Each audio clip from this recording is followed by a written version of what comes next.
about business. Serious about business.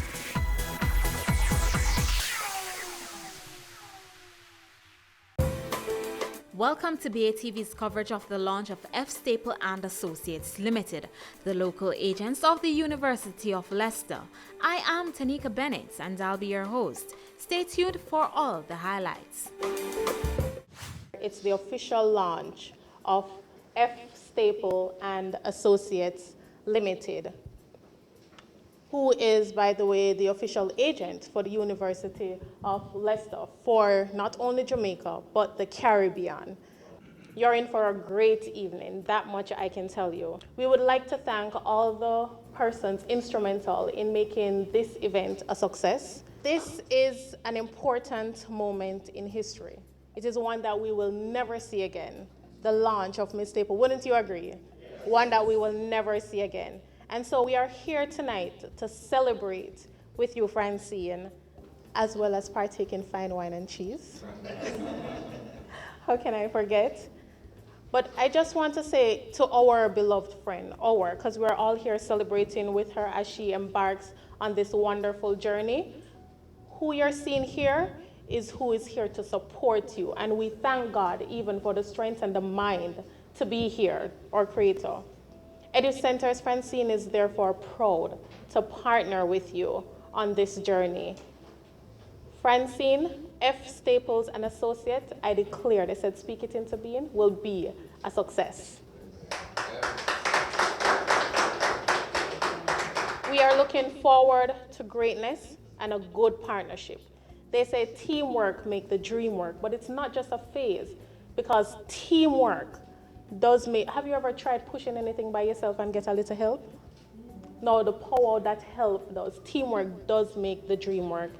And so together, I am confident that EduCenters and F. Staples will do great things. Francine, mutual respect and a shared interest is why EduCenters have chosen to partner with you. So on behalf of EduCenters, everybody, thank you for being here. You know, someone might wonder, what is my association with Miss Staple? And I see also a fellow educator here. We have fond memories of Miss Staple growing up from a little girl into this phenomenal woman whom we celebrate with this afternoon. And I will not bore you with it, but just to say, I saw in Miss Staple that she's destined to be a great woman. I said it to her after she passed her common entrance in my class to go to Excelsior. And one day she came back and I said, Francine, you are destined to be a great woman. And she said, yes, sir. I said, yes, you are. I call it the extra sensory perception, the ESP, told me that. And I must tell you, this woman has never let us down.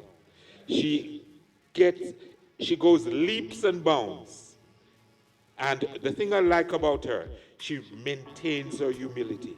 She's the same Francine. You know, many persons who, while Francine in her early days was struggling and would have given up, as some of us would say, we can't bother. Things are not good, not going our way, not go on for me.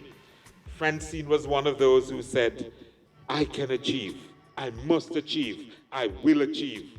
And she worked very, very hard. And we are very proud of you. EduCenters Information Services has been around for almost 20 years.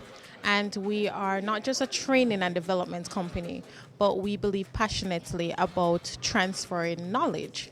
So the partnership with Francine through F. Staple and Associate, her wanting to share her wealth of knowledge as a professional in the security field, as well as sharing quality service through the services her company provides, which are the different degrees and master's program.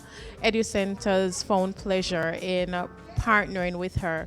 We believe that together we can achieve more. We believe that together we can bring to corporate Jamaica as well as individual a more quality level of services through training and professional development. Anyone that places special attention on growth and development can develop themselves extraordinarily. I would advise anyone who thinks that there's a job or there is something out there that they can't do, just put your mind to it, put pen to paper, and leap. Because the summit of success, it is there for everyone to climb. I met Francine Staple in 1999 when we were both at the port security. She came in as as the internal affairs manager while I was a young security officer. We both spent some time in the Corps, and then we both went to work on the port of Kingston. When we started to work on the port of Kingston, that's when I really started to see Francine evolving. She started to do the PSP program with the American Society for Industrial Security and encouraged me to do it as well. And then she went on to do her master's with the University of Leicester, and she's always been encouraging me to do that as well. But I've started to sign up with her this evening as well. But Francine has been one of those powerful, larger-than-life characters.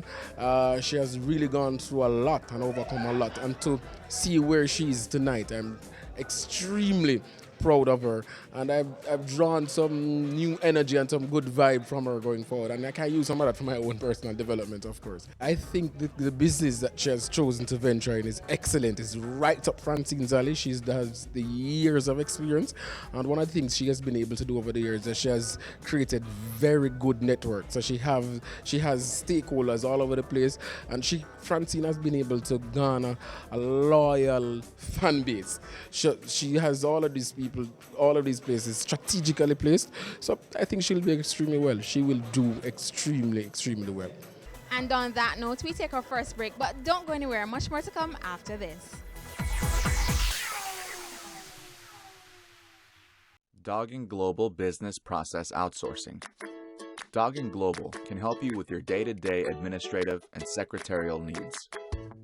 We provide solutions for streamlining your accounting and bookkeeping procedures, so you can get on with running your business while knowing that all the accounting and statutory needs are being taken care of.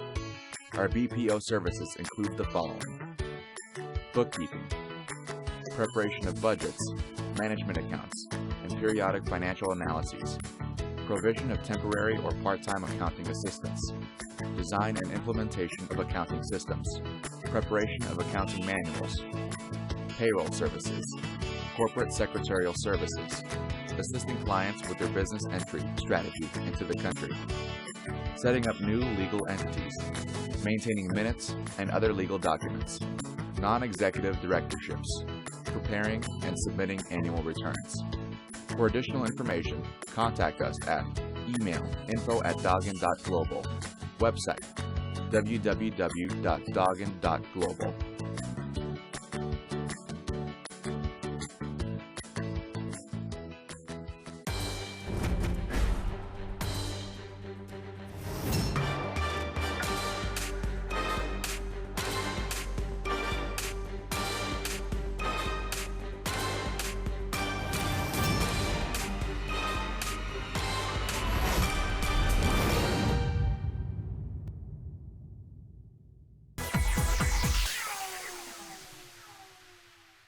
Thanks for staying with us, and if you're just joining, we're here at the launch of F. Staple and Associates Limited. Now for more highlights. I've had the honor of sharing Francine's journey for many years, first as her mentor, then as a friend and fellow professional, and now as a businesswoman in her own right. Let us give her a round of applause. I have watched Francine grow and progress with admiration as she has gone from strength to strength and risen to the pinnacle of her career, renewing and reinventing herself along the way and breaking all kinds of glass ceilings. As many of you know, the term glass ceiling is a metaphor used to represent an invisible barrier typically put in place to keep out minorities, especially within an established hierarchy. The term was originally coined by feminists and came to be associated with women in their struggles to break barriers in male-dominated occupations and professions, as well as in corporate and organizational structures. Glass ceilings, however, do not only impact on the lines of gender. They also impact on the lines of race, class, and socioeconomic status, and impede the progress of men and women of all walks of life in their bid to progress and be fairly assessed and promoted on the basis of their merit. So I'm not hung up on just the gender aspect of it, where we are looking at it as something which is, against women. Men and women are involved in this whole issue. And this glass ceiling is kept intact by powerful interests who maintain the status quo and who must be hard-pressed to relinquish their control.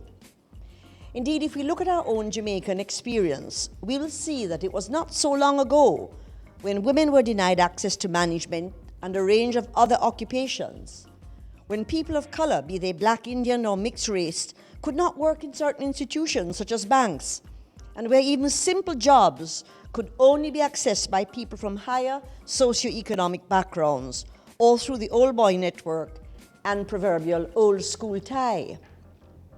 At a conference some years ago, an erudite professor, quoting from one of his studies, said that men relinquished their power and allowed women into the bastions of power. In one of my more passionate moments, I stood up and challenged his assumption, asserting, "You never gave it to us, we took it." The room went silent, and I could feel the discomfort of some people who thought they might have a radical feminist in their midst. In my mind, however, I was just a proud Jamaican woman who never allowed barriers to impede me and would not entertain the idea of anyone in control of my destiny. Francine and I share this in common. And when she recently walked out of a high-profile, high-paying corporate position, she said to me, "I won't be pushed around and treated like an inferior in my profession and in my own country. I'm a proud Jamaican woman and I will stand up for my rights and my dignity." She was true to her words and astounded some of her business associates when she moved on and started anew. It came as no surprise to me, however.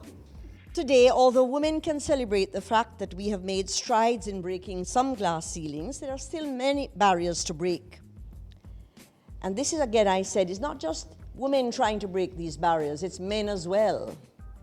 I'm particularly concerned that with the influx of foreign investors, particularly in our hotel industry, Jamaicans must be careful not to be relegated to line and lower level positions, but must lobby and put ourselves forward to be considered for management and leadership positions. And we must never accept that some jobs are reserved only for foreigners. Certainly not when we possess the same or higher qualifications, proven experience and skills. So what can we learn from this journey of Francine in addressing the question, how do women and men break the glass ceiling? I have drawn from her experiences and that of other remarkable men and women who have shared their secrets of success, 10 essential factors, which include personal attributes and actions. Permit me just to share them with you quickly. Succinctly, they are: first, believe in yourself. Have a strong vision of who you are, what you want to do, and where you want to go. In other words, have a compelling vision and mission for your life. Secondly, seek out mentors and role models with the knowledge, skills, emotional intelligence, influence, and willingness to support, guide, and help you to grow and achieve your goals. Francine speaks a lot about her mentors, and she sought them out, and I'm so happy, Francine, that I was one of them. She's now mentoring me. Prepare yourself to go boldly where no one has gone before. Yes, it's Star Trekky. Study the terrain, the opportunities, threats, and trends. Then turn on the mindset of the pioneer. Call up the courage to go into uncharted waters. Map your path. Motivate yourself with positive visions and successful self-talk. Because there will be a lot of negative talk, even sometimes from people around you. And you have to do your self-talk. Francine has always done that in her life. That's why she's a hard bud for dead. Nothing will keep her down. Her self-talk tells her, I will and I can. Draw on the strengths of people, individuals, as well as networks of people who will support you, help you and cheer you on in achieving your goals. You have to stay away from the doomsday people who will tell you every reason why you can't. Fourthly, qualify yourself. Seek out experiences that will help you to grow and attain the necessary credentials, certification, diplomas and degrees, and technical expertise. But having this is not enough. We have to know how to apply knowledge. And I tell people who have all the education but don't know how to apply it that they're dying by degrees. And I don't want anyone to do that. Being able to apply what we know is very important. Make sure you know your own worth and what you bring to the table. Take constant stock of your achievements and conduct your own SWOT analysis so you will be aware of your strengths, your weaknesses, your opportunities, your threats, and all the things that you have to know about yourself to make important changes and decisions. It was a great pleasure to be here this evening, particularly seeing Francine taking this step into entrepreneurship and starting her own business. I always felt that she would, because I know that she's very independent and that she has her own ideas, and she has been through the corporate world. She has taken some positives from it, and she has also rejected the things that she feels are things that create a glass ceiling over her and don't allow her to achieve the things that she wants to. And no doubt, with her business, she's going to also impact not only the students that will come through her programs from the University of Leicester, but the corporate world and all Jamaica, because that's Francine. Having myself been in business for the past 33 years, I know that it has its challenges. And of course, we have to look at the impact of a transitional economy, an economy which in Jamaica has gone through a lot of ups and downs. We saw the boom in the 80s. We saw the crash of the financial sector in the 90s. And those of us who have stayed the course have to have a resilience and a belief in ourselves and in our country. I believe that Jamaica is a country that is poised for greatness. We have wonderful people, there's tremendous energy. But I think we have to create more opportunities for business people. I don't think that we have a particularly friendly climate, especially for small and medium-sized enterprises. We need to get everyone on board. Government has been trying, but we need a banking system. I think we need to revive the credit unions, who played such an integral role in the development of Jamaica's finances and indeed the Caribbean. And I think we need to come together as entrepreneurs and support each other. We really need to do that. You know, when I look back on the 90s, the big companies were bailed out by, out of their problems. Little companies like mine, we did our own bailout, and we were very cautious in not borrowing and in making do and so on. But there needs to be a certain degree of boldness if you really want to grow. I think that after the 1990s, many businesses became overly cautious, particularly businesses run by women. We don't tend to take such big risks. But we also, I think, were a bit frightened by what happened with the high interest rates. And we need a system that is going to be a catalyst for the kind of growth that we can get through talented people like Francine. And I see so many young people coming up, and they just need that hand up, not a handout. And I think we need to create a system within the financial sector that's going to meet that. That's what's going to create the real wealth in Jamaica. Your business matters. Business Access TV offers you the most innovative and effective advertising solution for your business, specializing in B2B sales, cost-effective solutions, the customers you want, the repetition you need. No matter the size and nature of your company, your business matters. Call us at 876-291-6233 or 876-376-4225. Email sales@batvja.com. Hi, it's Novia MacDonald White, Senior Associate Editor at the Jamaica Observer. And guess what? You are watching Business Access Television.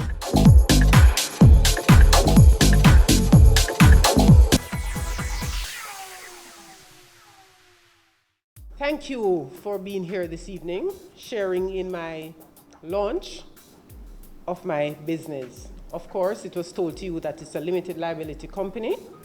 I am the sole director, and my friend of 30 years, Mr. Christopher Honeywell, he is my company secretary. The history behind my company. I had a 10-year plan when I entered Kingston Container Terminals. I entered there in 2006. And I made a 10-year plan, and my 10-year plan was true to form. I stepped out of KCT in 2017 when someone thought that, you know, they wanted to push me around, but did not know that I was a, bud? A hard bud for dead, right? So, I thought when I was called into that meeting and told of my transfer, my lateral transfer to another position, I said to myself, you know, I said to my expatriate CEO that I will give him 20 minutes to look over his proposal and get back to him. I took less than 20 minutes to reach my home in New Kingston and had a glass of red wine with my friend from London. I thought that I would not take any disrespect from no one in my own country, as I knew that I was not allergic to mackerel or sardines.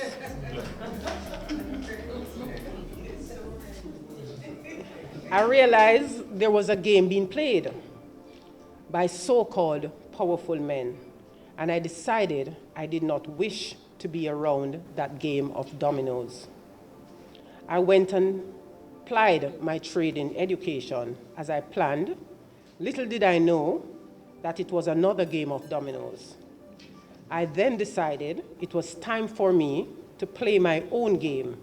That game turns out to be solitaire. The mission of my business is to offer quality service through education, training, and development. And I stand here proudly as the Caribbean representative for the University of Leicester, of which I'm an alum, because I did my master's in security and risk management with them. And it was a part of my 10-year plan to one day represent them here in Jamaica.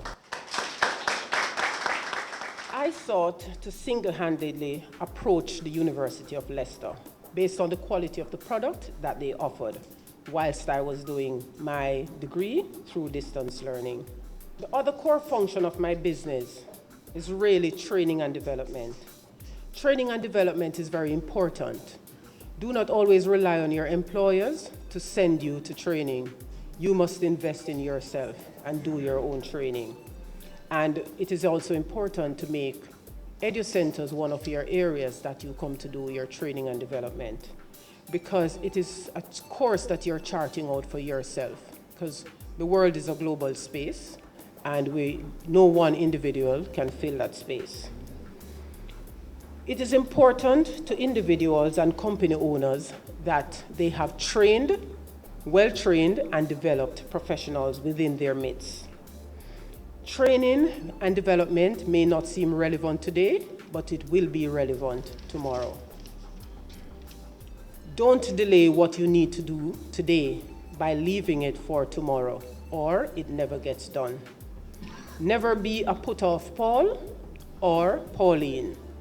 Tonight, I'm very heartened to see the amount of friends, some I'm seeing for the first time from Facebook land, and well-wishers here, as indeed my journey from then to now was a difficult one. Wealth magazine encapsulated that very well. And up until today, I have so many friends that I have made because of that program. I have not seen them. They're from all over the world as far as Ghana.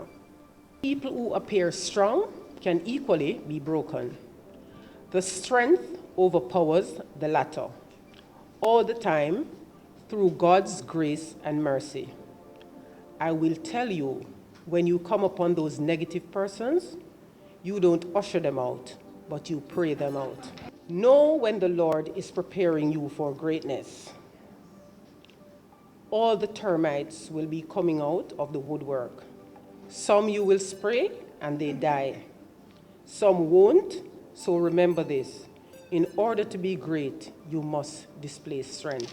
My dream is for every single individual to chart their paths. Dream, realize those dreams, and move forward to implement those dreams. That dream or those dreams will prepare you for greatness. I want to thank you all very much for coming here this evening, sharing in my next 10-year journey. I usually have 10-year plans, and I won't retire when I'm 60 or 65. I will retire in another 10 years. So I thank you very much again for taking time out of your busy schedule to be here with me, and I appreciate and love you all. Thank you. I will be representing University of Leicester here, so persons can pursue higher degrees in their area of expertise, and also to ensure that persons are properly trained and developed to meet the changing world. As Caribbean people, I consider us one body of people that is looking towards one goal. We're in the CARICOM space, and I'm sure that as Caribbean people, we have similar or differing cultures, but we will remain one Caribbean.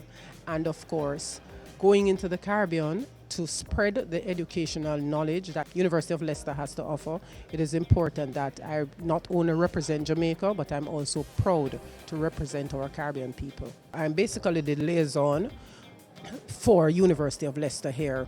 We will also be hosting different sessions in research, writing research paper, writing your dissertations. We will also assist persons with classes in terms of proofreading your documents. How do you proofread? We'll offer services as assisting persons to guide their thesis, and what are the things that they need to expect is to have full support and quality service from my company.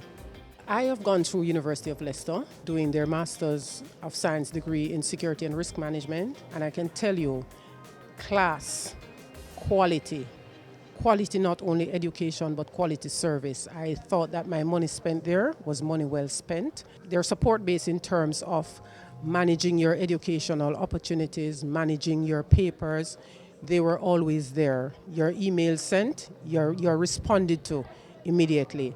Their Blackboard, their remote access portals, I mean, they are really amazing. It's an amazing university, and I really wanted to represent them, and it was in my 10-year plan to represent the University of Leicester, and I'm very, very happy that I'm their representative here.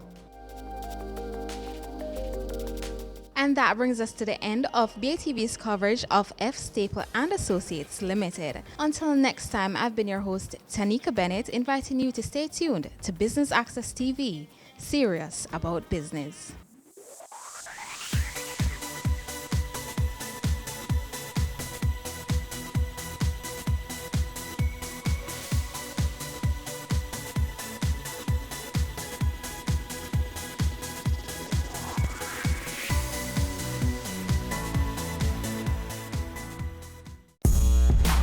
Started out selling out of the trunk of my car. If everybody think the same way, everybody going in the same line. Being an entrepreneur takes everything that you've got. Weekends? What's weekends? We work on a weekend. There are real opportunities everywhere you look. But you have to have the passion. If I do my part well, then everything is okay. We believed in ourselves and our families believed in us. Being convinced of this great opportunity, why we are all here doing what we're doing now. Take the guesswork out of improving your IT infrastructure. The field of IT changes so quickly that it can be hard to plan a strategy while keeping up with technological advancements. Yet, without a strategic roadmap built on data-driven insights, your staff can be overworked, spending excessive time putting out technical fires, instead of focusing on strategic tasks that fulfill core business needs. Our IT consulting services are the first step towards transforming your enterprise IT and improving your business efficiency. Our experts have the industry experience and best-in-class tools to methodically assess your entire support operation. We look at your IT support services holistically, identifying improvement areas that will have the greatest impact on employee productivity, service levels, and customer satisfaction. Need help improving your infrastructure uptime? Contact us to discuss a solution that will provide you greater productivity and efficiency. Email info@dodgen.global. Website https://dodgen.global. My name is Herbert Chung, Executive Chairman, Co-Founder, Honeybun 1982 Limited. You're watching Business Access TV. Serious about business.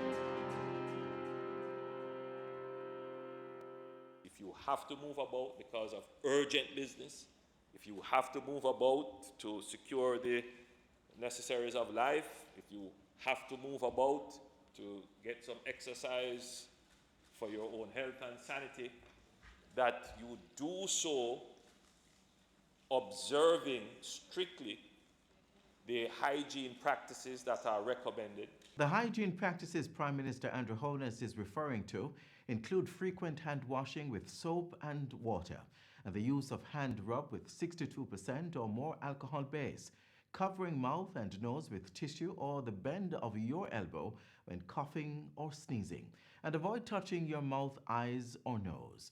We should all endeavor to protect ourselves and our families from COVID-19. This is Jamaica Magazine, and I'm Adrian Atkinson.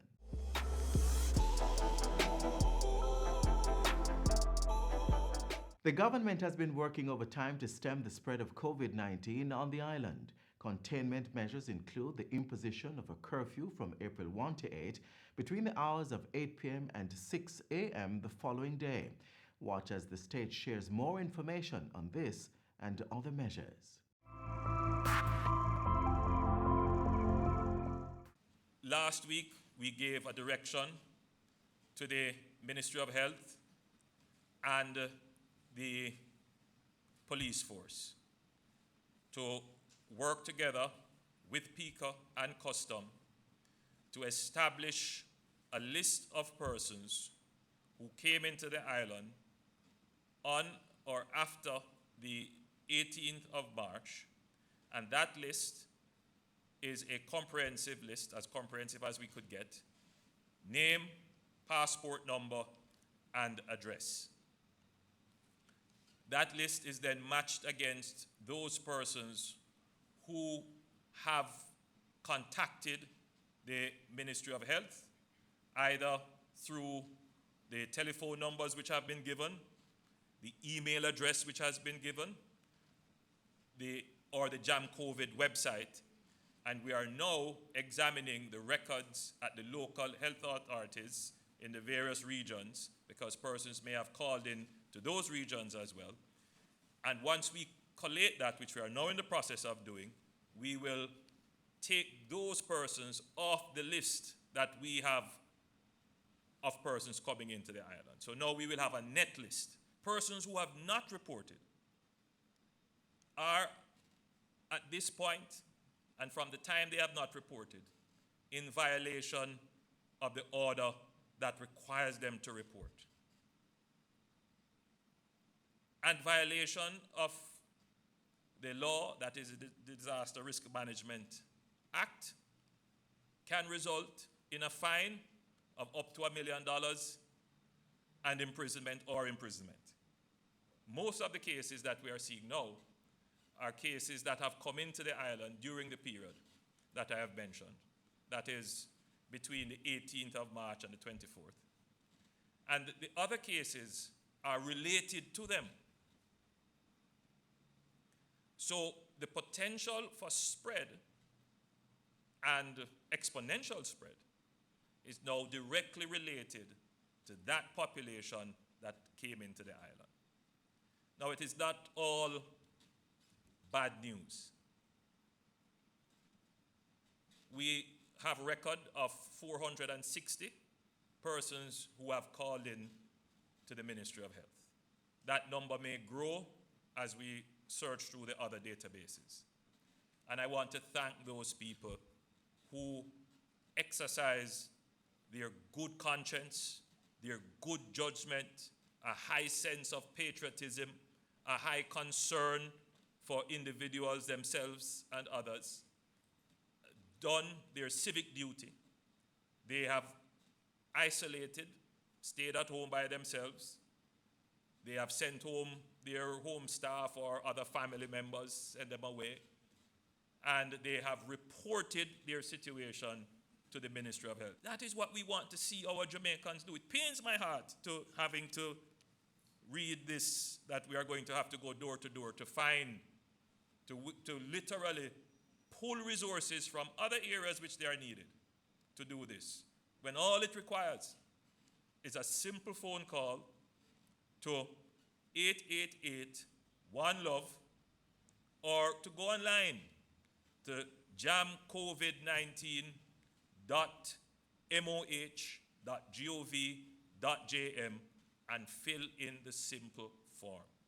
If everyone acts responsibly, we can keep our curve low. The government of Jamaica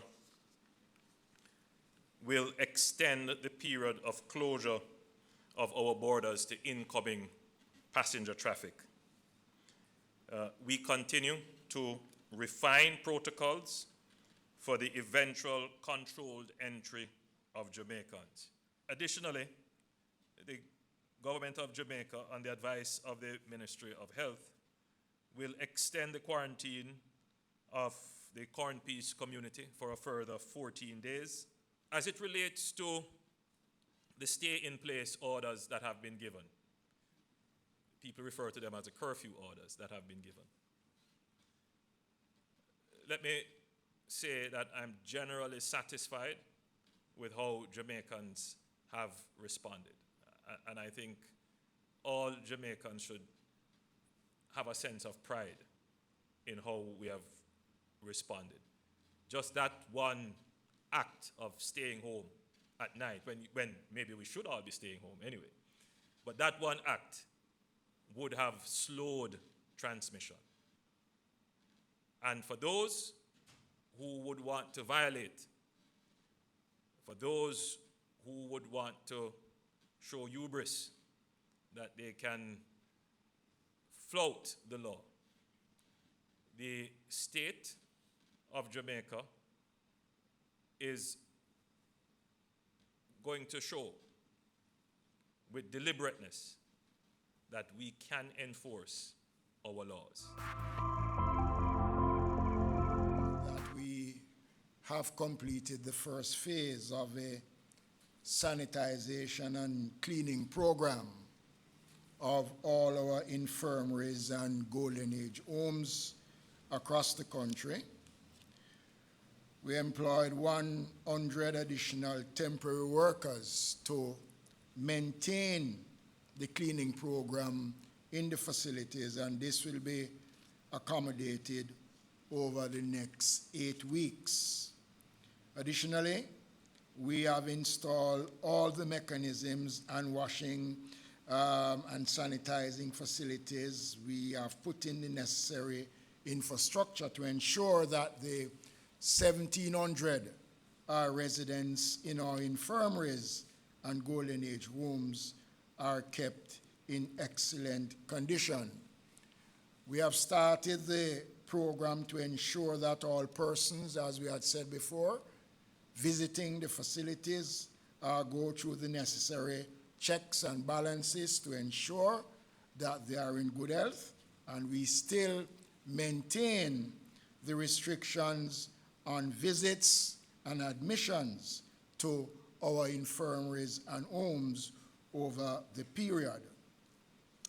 On Sunday, we commence the All-Island feeding program of the homeless communities through the length and breadth of Jamaica. And Prime Minister and colleagues, I want to advise you that so far we have provided breakfast and lunch for 10,000 such persons across the country, with the majority of those cases being in the corporate area. We are over 4,500 such persons in the corporate area have benefited from this.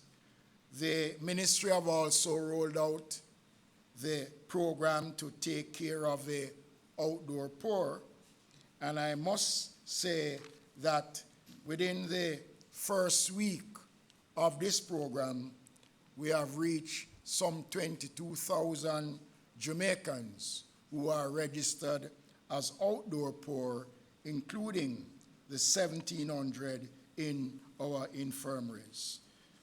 Colleagues, Jamaica, we have started the program to find shelter. And this is something that is of real concern, because since the imposition of a nightly curfew, we have discovered that there are many Jamaicans that was not counted in the numbers of persons that are homeless have now turned up on the streets. We have provided 100 bed solutions at a location on Church Street, which we activated last night. And this facility, as I said before, will facilitate 100 such persons, and also the Mary Atkins facility, which is running out of space. And Prime Minister, there is a need for us to pay some serious attention to this population. We have had roaming teams on the road, driving across the corporate area and to all the parishes where we find these persons. We take them to the facilities, provide them with a bath, food, change of clothes, medical checkup. So we are, in fact, doing all that we can. Just quickly, Prime Minister and colleagues, the new market regulations have been working. We are watching to see what is taking place in terms of the efforts to try to get this social distancing within the markets. We know it's going to be difficult, but we are working on it. We are working closely with the Ministry of Health and the Social Development Commission to set out the protocol around how our markets are operating. The markets have installed hand sanitizers, washing basins across all the markets, and by now, all markets across the country would have gone through a total sanitization program. So we are watching to see what is taking place within our markets. I want to also announce that the Ministry of Local Government have provided some $50 million to the local authorities for the trucking of water to all municipalities across the country, and this program is ongoing. Persons who came into the island that we have no knowledge of their health status because they have not reported, and they are ill, and they are infectious, and even if they recover, they could still be shedding. And even before they show symptoms, they could be infecting. If those persons are moving around in the country and infecting other people, and then all of a sudden cases turn up, that you cannot connect these cases to other cases that you know about, and you start to see this in increasing numbers, then you would say that the virus is at large in the community. And that is when now we would say we have definitely community spread. That means anywhere you go, you could get the virus. That means we couldn't say that we are quarantining any area really, because it doesn't make sense, because it's all over. Then you would have to go now with a different strategy. To curb that now, that is when you would have to do what other countries have been forced to do, such as a total lockdown. So I hope people understand why it is that the government is being so strict on these other measures. Social distancing, proper hygiene, stay at home, work from home, vulnerable stay home, so that we don't get to this community spread where really the only tool to control the community spread would be to implement a lockdown. And we have tried our best. I think we have really exercised all our energies in this regard. But it really depends on what you do personally.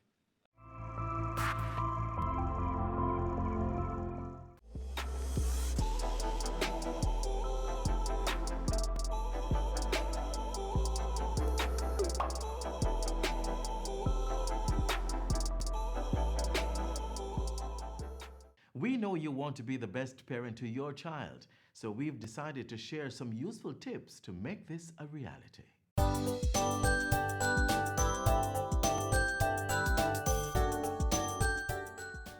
Wouldn't it be great if children came into the world so well adjusted or with manuals, therefore eliminating the need for parental discipline? This is not the case, however. Parents usually apply their methods or they depend on strategies taught throughout generations to guide their children. 8 in 10 Jamaican children in the 2 to 14 years age group experience violence as a form of discipline. Coercive parenting involves the physical administration of pain as punishment. It also includes the use of harsh language that has the potential to hurt children's feelings and affect their general self-esteem and development. It also fosters aggression because what you're really teaching children is that when there is an issue, we must resolve the issue through harshness, through aggression, through coarse language. There's a direct correlation between coercive parenting and the aggression that we see actually in society.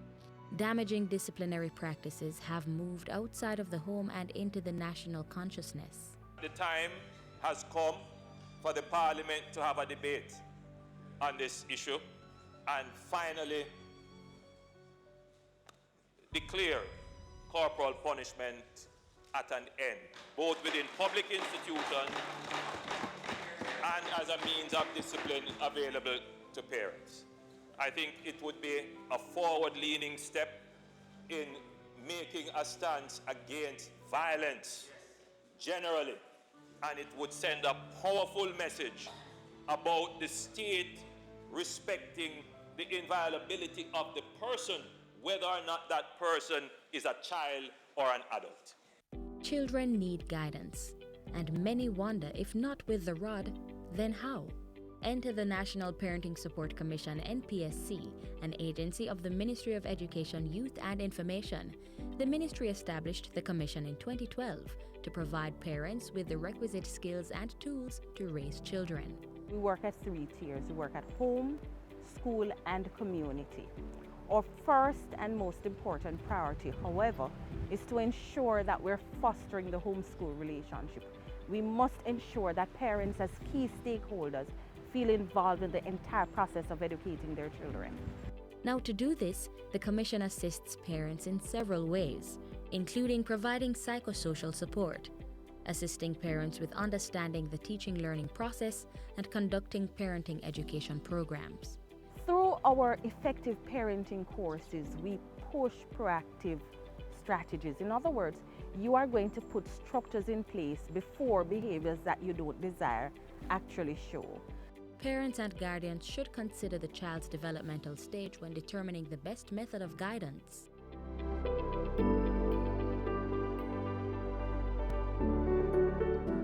A child who is very young, we encourage play. The child must be playing, and even the teaching learning processes must include play, because this is how they develop their imagination, their creative skills. This is how they also learn to resolve issues and to problem solve. Young children, especially infants, are at the stage where they don't know right from wrong, and they can be impulsive. They may touch items that are valuable or dangerous. Usually, it is best to remove the child or the object from such a situation. We don't believe you're to spank any at all, because that's a part of coercive parenting, and we don't believe that coercive parenting works. So what we encourage you to do, though, is to be firm and to be consistent. So if it means you have to say, do this instead, or do not go there a million times, then that's what you have to be prepared to do.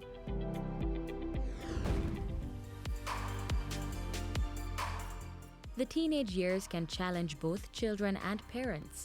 With the physical and chemical changes happening in the body, teens may act out as they may be unsure of their place in the world. This can be a very difficult time to navigate.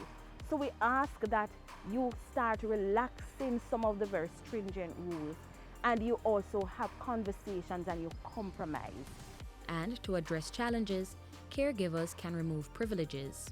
If the child becomes stubborn, has a fixed mindset, if you will, that this is what he or she is going to continue to do, then you might need professional help. You might need to call the commission, or you might need to call a social worker or a guidance counselor to help.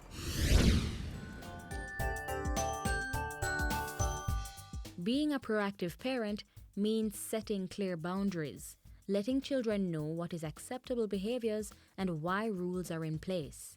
And don't forget to model behaviors you want young ones to display. There may not be a one-size-fits-all for raising children. By assessing the right information and using effective parenting techniques, we can nurture adults willing to play their part in making Jamaica the place of choice to live, work, raise families, and do business. To tap into information from the National Parenting Support Commission, call 876-967-7977 or visit their offices at 37 Arnold Road, Kingston 6.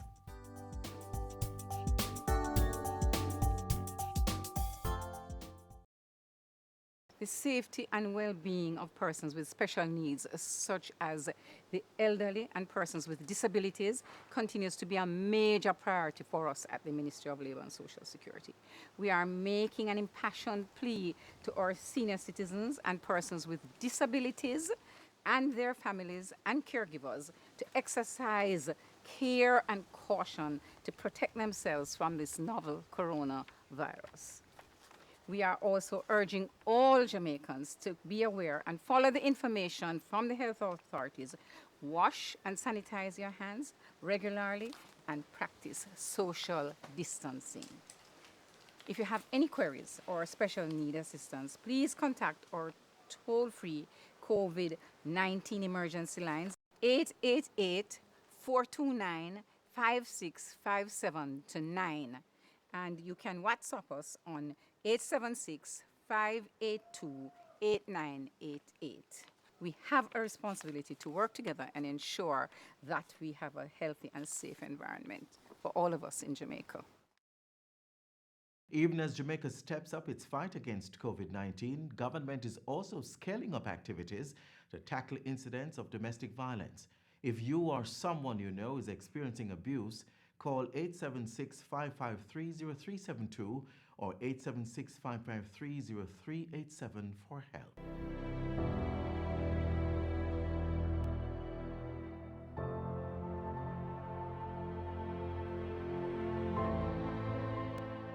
Growing up, I've seen my father flip over the simplest of things. He would basically change from an angel to a devil in a flash. I remember this instance. My mom told me that she was coming home from work one evening because she worked very close to where he lived. She was coming home from work, and usually when you're leaving work, it's a lot of persons leaving at the same time, and she was talking to one of her co-workers and she smiled at him. He smiled back, and my father saw that, and when she went home, he was ready for her. He was like, "Oh, see, I smile at my pan the road, you smile at my pan the road." He beat her, he stripped her naked, and he chased her in front of the yard so all her co-workers could see.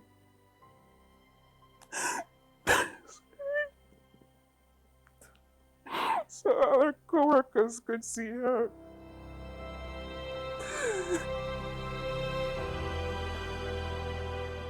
Domestic abuse or domestic violence is not just physical abuse. The physical abuse basically for us is the end product coming from somewhere else.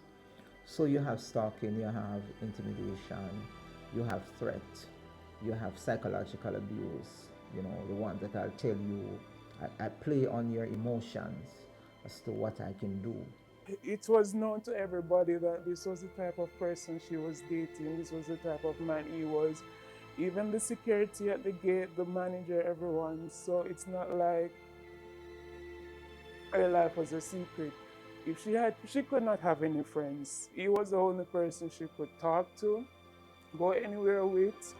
If someone even talked to her and she not acknowledging them, she would get beaten for that. The least good thing, he would flip on her. Usually, persons who are perpetrators of domestic violence are usually men, and usually they are persons who were controlling over their intimate partners. They tend to have a high level of jealousy, and they tend to be very possessive. And as such, you find that they will have a pattern of behavior where they will always check where the partner is by various means, whether by calling the person, asking the person where they are, also want to know who are they communicating with. So are they communicating persons on email, WhatsApp, other social media platform? They also want to make sure that they know where they are at all times and that they're not interacting with other persons outside. So they tend to want to have them stay home, for example, and lose connection with their families and friends. As community members, we have a moral responsibility that within our homes and within our communities, once we are aware that there are instances of domestic abuse and domestic violence and we seek help, best place to go? To the police. Ask the police to intervene. Intervention can be that the police directs the victim to a counseling center, because we have partnership with churches, right? We have partnership with other organizations, Justices of the Peace, counselors. Every time she escaped him, he would either stalk her, chase her, go to her either friend's house, wherever she went, friend's house, mother's house, cousin's house, no matter where she went, he would find her, go for her with a gun, knife, machete, whatever it may be, and she would always have to go back with him. No one, no matter how much they try to fight and help her, he would always get her back. And when she goes back with him, the beating got worse, the abuse got worse, the rape got worse, everything got worse. Domestic Violence Intervention Centers, one of those facilities that were donated by the U.S. Embassy, and it's a partnership between the JCF and the U.S. Embassy, to create a facility where persons can come and speak about domestic violence and domestic abuse related issues within their home. And so it's a safe space for both victims and perpetrator. And it offers counseling to family members, to victims, also to perpetrators. We have two centers that are currently operational. One is at the Matilda's Corner Police Station. You can call the Matilda's Corner Police Station for that. The other one is at Air 5 headquarters. That's on the same compound as Constant Spring Police Station. The number is 702-5120 or 702-5121. We also have available mental health and suicide helpline. And this helpline is a 24-hour service, which is toll-free, where persons can call. So it can be either persons calling on behalf of others that they have been exposed to domestic violence. So the helpline is toll-free, and it's 888-NEW-LIFE, which is 888-639-5433. And the 24-hour service, 7 days per week. If you know someone is being abused, say something, do something.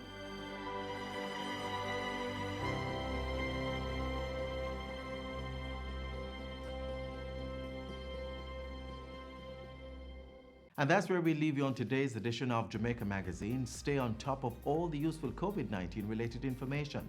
Visit jis.gov.jm. Follow us on all the major social media sites, subscribe to our YouTube channel, or download our mobile app that's smartphone compatible. On behalf of the entire team here at the JIS, I'm Adrian Atkinson. Do take care.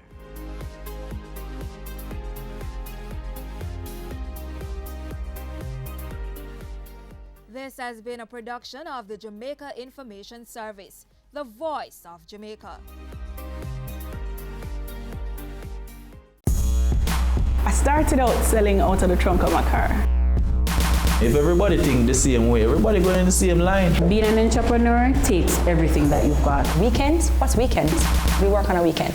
There are real opportunities everywhere you look. But you have to have the passion. If I do my part well, then everything is a play. We believed in ourselves and our families believed in us. Being convinced of this great opportunity, why we are all here doing what we're doing now. Your business matters.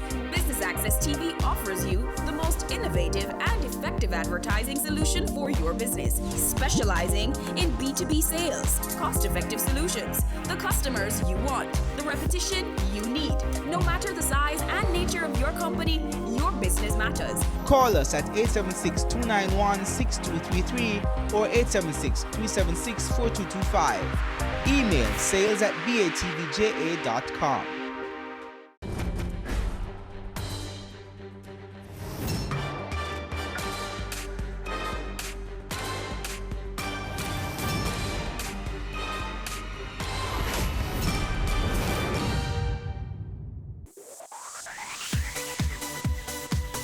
You're watching Business Access TV.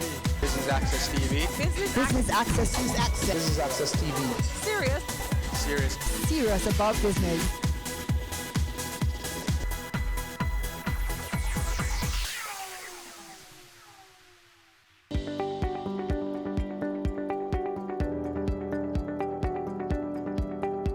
Explore, engage, elevate. The Jamaica Stock Exchange is showcasing its online program here at its eCampus Open House and Corporate Mingle. Hi, I'm Javon Keys, and Business Access TV is here to bring you all the happenings. Stay tuned.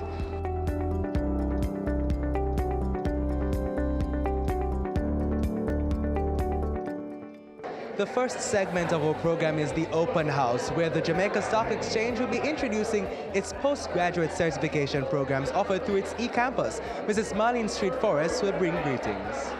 I want to thank you for coming this evening to the JCE Campus's Open House. And, you know, when I was thinking about what I would say to you this evening, I said, you know, the fact that you come and, you know, it's immediately after August, which is the break, and I know you have a lot to do at the office, and also with the back to school. I am very pleased to see you all. You know, you have given us this evening pleasure in coming here. The intention this evening is to introduce to you the JC's exciting eCampus and the programs that we currently offer. And I'm smiling because I remember in 2012, at our launch, we said, and the program that we currently offer. And I am just excited about the fact that now we can say the programs, right, Dr. Lawrence, that we currently offer. And we feel that it is appropriate to share with you not only the number of programs we offer, but the level of certification that bolster our offerings. Because it is one thing to offer programs upon programs, but how does it enhance what you do? What can you do after you say, I've completed that program? There must be something to bolster it. And these include the accreditation by the University Council of Jamaica of our flagship program, the Postgraduate Diploma in Financial Services Management, our continuing professional development certification, which provides the stamp of approval from the CPD certification services in London that all our programs conform to continuing professional development principles, and also the approval from the Financial Services Commission of our online securities courses. The eCampus objectives are designed to match the objectives of the participants to our courses, which are to increase in the knowledge base of persons within the financial industry and the general marketplace. So we want to ensure that you know that while we operate within the financial industry, financial matters affect all companies. Am I correct, Dr. Lawrence? All companies. So it is a broad scope we are talking about. The ability also to practically utilize the training at the workplace and in the participants' daily life, and see to convert the training into a tangible currency. That is upward mobility in the organization. As the best performing exchange in the world, and you know, I would have to say that, right? For 2015, 2018, and we are second at this point to date in terms of what Bloomberg has said. But 2 weeks ago, we were number one. So we are watching this to see what will happen. And I want you to watch it with me so that we know where we are for the end of the year. But it is no secret that we have a very clear vision on what the standard in training in the financial services sector and its employees should be. So you would be coming to the right place. We understand that daily the rules of the game changes in the financial sector, as well as other sectors of commerce. And the risk in the market are greater now due to new and sophisticated products. You know, we're looking at bitcoins, and we are looking at other asset class, we would say. And, you know, as a result of that, the Jamaica Stock Exchange will be there to guide the market through these various sophisticated products. So, you know, there can be only one place to look. Our programs take these variables of this sophistication and all of that global changes in mind. And so there are several hundred persons working in the financial sector that will benefit from getting on board. We're hoping today to shed more light on the programs we offer, the matter of admission, the persons are here, or flexible payment plan, and the importance of the campus in general, and why we wish to engage you in having the campus as central to your thought. Whether as an individual or as a company or as HR, the campus must be central to your thoughts. Again, welcome. On behalf of the JC Group and the eCampus, I would like to extend to you all a warm welcome and thanks for taking your time to be a part of this very informative event. I'm very pleased to be a part of the technical group which handles all technical matters relating to the eCampus. Our main objectives and goals and responsibilities are to provide training for our faculty members and our staff, as well as the eCampus administrative unit and our other stakeholders, such as our students and the general public at large. I will be demoing our relevant technologies that we use in our day-to-day operations, as well as I'll be, giving you some brief system requirements of the systems that we use. Our website is based on Moodle, which is basically the benchmark for all universities and tertiary institutions worldwide. Basically, every tertiary institution uses Moodle to develop their website in order to provide that hub, that platform, that community, which all our facilitators, our participants, technical administrators, and the administrative staff of the eCampus can interact. eCampus was designed to engage the learner. I will briefly introduce you to some of its features and activities, beginning with the homepage. There is always something happening on eCampus and in the financial world, and eCampus Happenings is where you get the latest headlines. To your right, you will see a message notification box that shows messages sent to you from other students, your teachers, or administration. You will also notice a calendar that shows events for the current month. We'll talk more about calendar later. Let's move into one of my courses.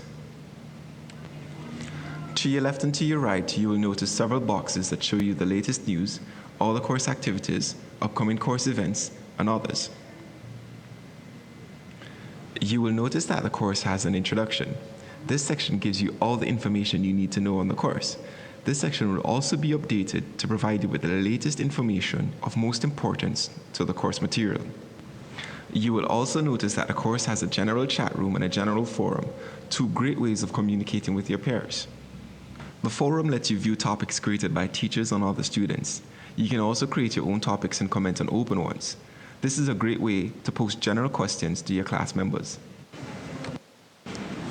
The chat room allows you to have live chat sessions with class members who are currently online. Your teacher may sometimes use this as an open session to answer general queries.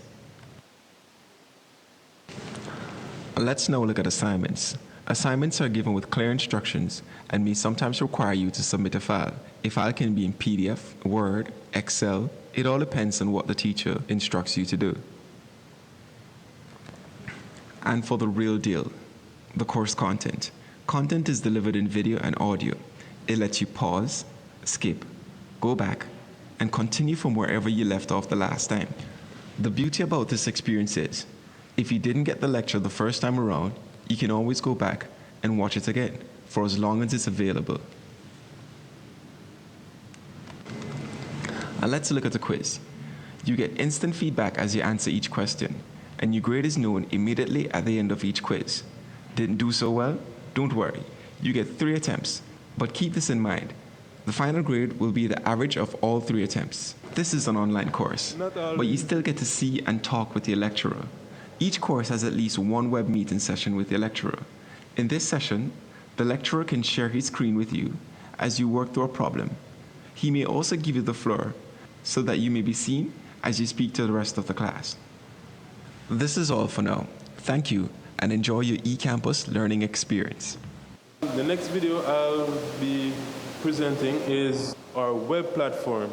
We use a technology called Zoom webinars. I'm sure most of us might have been previously exposed or we have heard of Zoom before.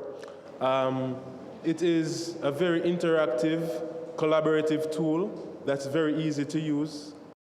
Expand your reach and build relevance with your target audience using Zoom video webinars. Zoom's flexible registration controls allow you to gather valuable information. Designate your interactive video panelists that can present and screen share with up to 10,000 attendees and to an unlimited audience with Facebook Live or YouTube streaming. The host can promote any viewer to an interactive panelist at any time. Live Q&A and chat allow you and your panelists to answer attendee questions on the fly. Registration, Q&A, and polling are all linked to detailed reporting. Zoom's powerful integrations help you get more out of your webinars. Monetize your content with our PayPal integration and simplify follow-up with our CRM integrations. Let your webinar live on after the live event by enabling our on-demand feature, allowing you to capture new registrants long after the webinar's end. Webinars are perfect for town hall meetings, large-scale trainings, product announcements, marketing lead generation, and more. Reach a broader audience and grow your impact with Zoom video webinars.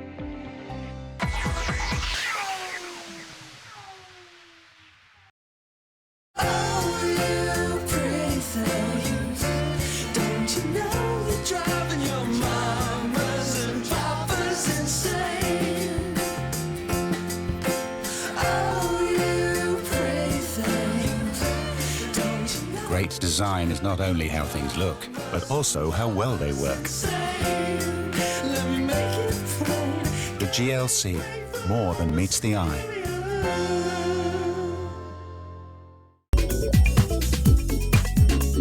Hi, this is Angelique Martin Spencer, Principal and Interior Decorator of Ash, Angelique Spencer Home, and you're watching Business Access TV, serious about business.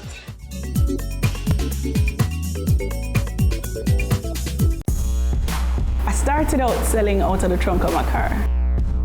If everybody think the same way, everybody going in the same line. Being an entrepreneur takes everything that you've got. Weekends? What's weekends? We work on a weekend. There are real opportunities everywhere you look. But you have to have the passion. If I do my part well, then everything is okay. We believed in ourselves and our families believed in us. Being convinced of this great opportunity, why we are all here doing what we're doing now.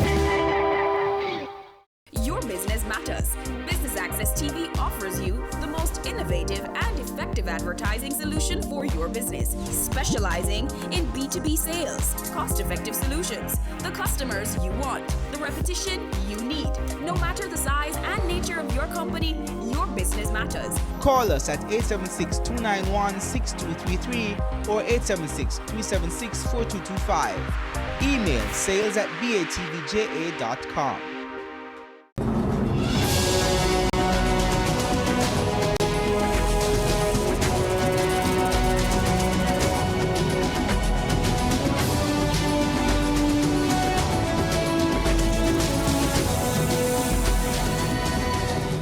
The Good Life, your weekly dose of information on nutrition, wellness, and fitness. Discover ways to nurture your mind, body, and spirit.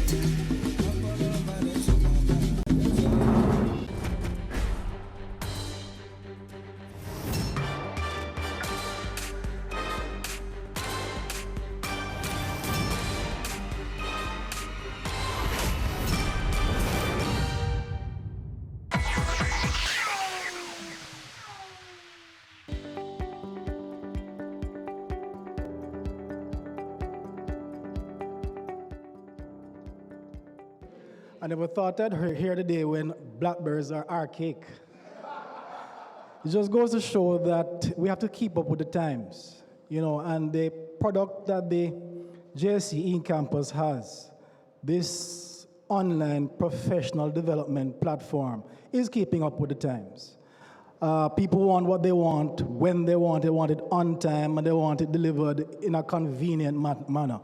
Gone are the days when you're going to be expecting people to come after you have completed or you're in your workspace to come to a 2-year, you know, you don't have the time, and no workplace can manage anything like that. So I'm here to give you an overview of what I term a marquee product of the eCampus. The product I want to give you an overview of, and I won't be very long, is called a Postgraduate Diploma in Financial Services Management. Long acronym there. The Postgraduate Diploma in Financial Services Management is an occupational graduate program. It is higher than a bachelor's degree and everything else, associates, so on. It is a graduate program. So it is a postgraduate qualification, and it is an occupational qualification. You'll hear a little bit more in a couple of slides what I mean, or the distinction between occupational versus academic. It offers industry participants opportunities for critical exploration of the regulatory framework, governance issues, financial products, and services in an academic climate of high intellectual rigor. And a part of why this program was developed was because of a recognition that someone may come to the financial sector with an MBA or a bachelor's degree from a recognized institution abroad. But the actual workings, the mechanism of how the financial sector works locally is not treated. And so there was a need for persons to get up to speed to be able to deliver products and services in a much more efficient way. And hence the concept here. But I must also say before I move to the next slide that the concept was a visionary one from Mrs. Merlin Street Forest. I mean, I'm sure she's accustomed to that term being associated with her name now. Matter of fact, you can probably say Merlin Visionary Forest. Because it was out of her idea, really, that this need was being filled. It is 15 months in length. And this, by the way, compares very well with similar occupational postgraduate degrees in the world. Now, what is a professional degree? Remember I said I'd tell you what the distinction between a professional and an academic degree. And I put it in bold there, partly. Well, first of all, let's go from the first bullet. It helps students to prepare for careers in their specific fields. So you have professional degrees in law, in pharmacy, in medicine, education. The length of the programs can vary, but span anywhere from 1 to 5 years. So 15 months is pretty optimal, as you can see. But important there, professional degrees are designed to directly prepare students for a particular career, hence the term professional or occupational degree. All right? And I just gave a list of a couple of them that exist. And part of the reason why I use Juris Doctor and Doctor of Medicine Because all of a sudden, when you hear about doctorates in these areas, you see prestige. So I'm making you understand that the postgraduate diploma in financial services management has pedigree. Now, what is an academic degree? An academic degree, the emphasis typically is about research. And I like to break it down for my students when they first enter in a class that I teach about research. Research is really about learning first. And it is that you are the lead learner in the field. And you're creating new knowledge. It's not about working with what you have. It's about creating new knowledge. And typically it's very heady and academic and published in journals and so on. So there's a clear distinction between an occupational or professional degree as opposed to an academic degree. So I looked at 5 reputable institutions in the Commonwealth. I chose the Commonwealth.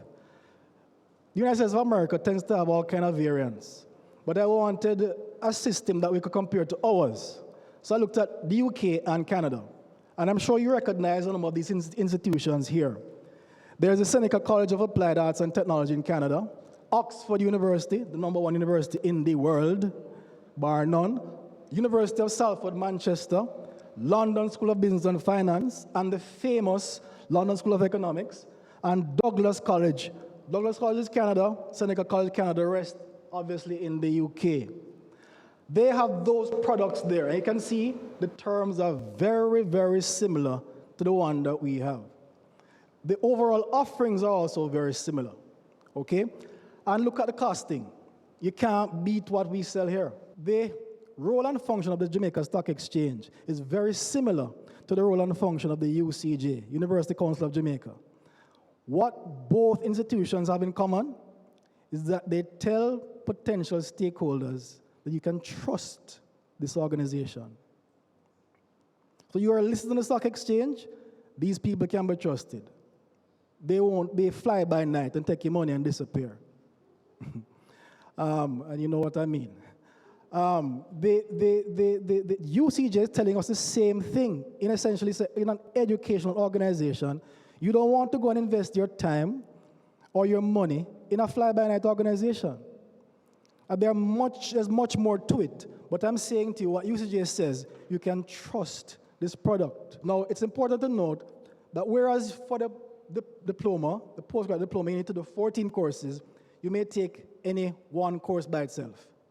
So you can decide, I want to know a little bit more about risk management. There's a course for that. I want to know about corporate governance. There's a course. So say I want to just do a course by itself, you can do that, as opposed to taking on all 14. There's no comparable program available at any of these institutions to compare with the $250,000 or so that it is being offered for here in Jamaica at the eCampus. Now, I did the benchmarking of the product itself, but I want to put also the context of the eCampus in this one slide. This is the London Stock Exchange, and I'm sure Mrs. Forrest knows, and those of us that have had the opportunity to take a look at the landscape, that London Stock Exchange has what they call an academy. They do not leave professional development of the financial sector up to chance. And what they use is the term bespoke. They are prepared to create bespoke professional development training opportunities for anybody, anywhere in the world. So if you want a course in Jamaica, they can make it for you, but we don't want you to do that. That is our site, and you can see down the bottom there new and exciting upcoming workshops. That's the bespoke side of the eCampus. Entry requirements are listed here. And by the way, the third requirement there, speaking about material postgraduate diploma applicants. In other words, we're looking at industry experience. This isn't a willy-nilly thing. It is a part of how educational institutions have evolved, a part of how we now matriculate persons. Think of somebody who is a virtuoso at the guitar. They have never read a note in their life, but they can play it better than, drop something they can do. We say, okay, we won't invalidate that you can't read notes. Come and handle whatever action or activity in terms of playing a song or playing what you have done. And we can evaluate that and determine for what amount of credits or how that can be used to matriculate you into the system. So you may have entered the financial sector without necessarily, many people have soared to the top without beginning initially with any formal training. So we're not invalidating that. That's a reality. That's the way of the world. That's how every institution now operates. So that's what that mature applicants pertains to. So we say we will take industry experience as well as part of what can be used to matriculate you into the program. But first degree, JC Securities course, or any other FSC-approved first-level course, at least 3 years relevant experience within the financial services sector or a related field. So what we're saying is that this program is for you. Wherever you sit, this program is for you. If you're serious about advancement in your career. I don't know how many have recognized this gentleman. He was the former head of Heart NTA. And now that's a national body, and now he's the head of the Caribbean Examinations Council, CSEC. So he has moved from head of a national organization to now the head of a regional organization. He has a PhD in industrial engineering. He said this. He came and did the program. And at the graduating ceremony, he described it as by far one of my most consequential studies when he came and did the program here. And as a part of what this program is about, ultimately the persons that leave are the brand ambassadors. And he was so pleased that he was prepared to say this about not comparing his industrial engineering degree from University in Florida and the list of other qualifications he had. He felt that this was one of his most, because it helped him, according to him, when we spoke to him, to function in his role as the CEO of his organization. Because he said he would sit down sometimes in meetings prior to this and hear about them talking about the budget, and he couldn't understand what was going on. But subsequent to the program, he was able now to plot the institution's financial development, which is quite a big deal for us. So we're very proud of him, one of our graduates, Dr. Wayne Wesley. So I call it a marquee product. As a scientist, I try not to use words idly. I'm very serious about it. When we return, you'll hear from our guest speaker. Who is it? You'll find out when we come back. Stay with us.